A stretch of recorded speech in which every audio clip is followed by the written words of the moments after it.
Close your eyes. Your eyes can deceive you.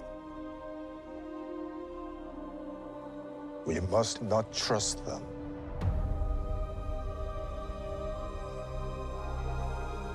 Tell me what comes into your mind.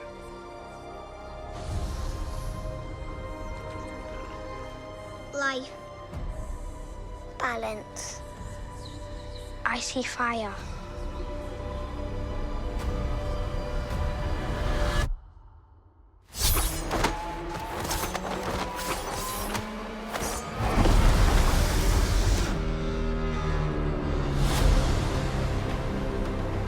Someone is killing Jedi. It doesn't make sense. Not so far from London, and we all lived here when we were shooting, so it's great to be home. I love The Acolyte because it's a really beautiful, emotional story that doesn't require any prior knowledge of Star Wars to enjoy, but our creator, Leslye, knows Star Wars so well. If you do know Star Wars, you're going to love it. It was so much fun. It was like hanging out with your girlfriend the whole time, you know. And I loved her mind. She's got a beautiful, like I always say, she has a puzzle brain. So the story itself is in a mystery that keeps on unraveling and getting more and more interesting, and you don't get the full picture until the end. And she's an awesome director and a fantastic collaborator. So we just had like a ton of fun, actually. And we're still having fun now showing this to everybody. Well, we had some ideas of what would have been going on in this time, and Leslye had done her own deep dives over the years of being a really hardcore fan of Star Wars. So knowing that this era was like 100 years before the events of the Phantom Menace and what might be going on, that is a relative time of peace. And then we have the entire Lucasfilm team at our disposal to help us figure out, like, what would lightsabers be like? What would their, Jedi robes be like? What would the spaceships be like at this time? So it's kind of like a huge company effort, and it was a lot of fun to specify what was happening in this era for the first time in live action. I'm most excited for people to see the really amazing action sequences we have in the show, but also just like the really dramatic, emotional storytelling and the character relationships that we put a lot of love into and the actors put so much love into. So happy for people to like enjoy the story and see the mystery unfold. Excited to see the show again in a big theater.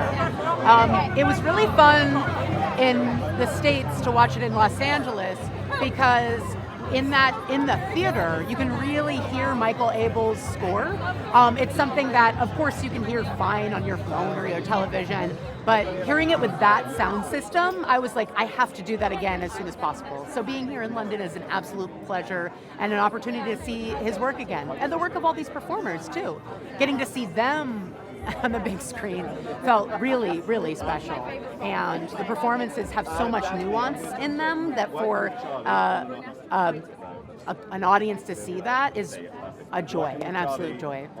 I think it's different because it's an original story that takes place in a part of the timeline that doesn't have anything to do with the Skywalker saga or the Empire or the Rebellion or the Resistance.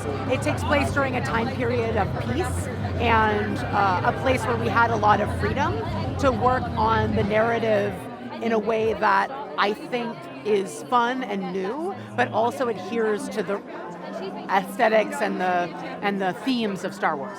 It was really part of the pitch to have it take place when it does, because again, I just didn't want to step on anything that these amazing creators like Tony Gilroy, Dave Filoni, Jon Favreau, they're doing something really amazing and really beautiful with that part of the timeline. So I didn't want to step on what these men were doing.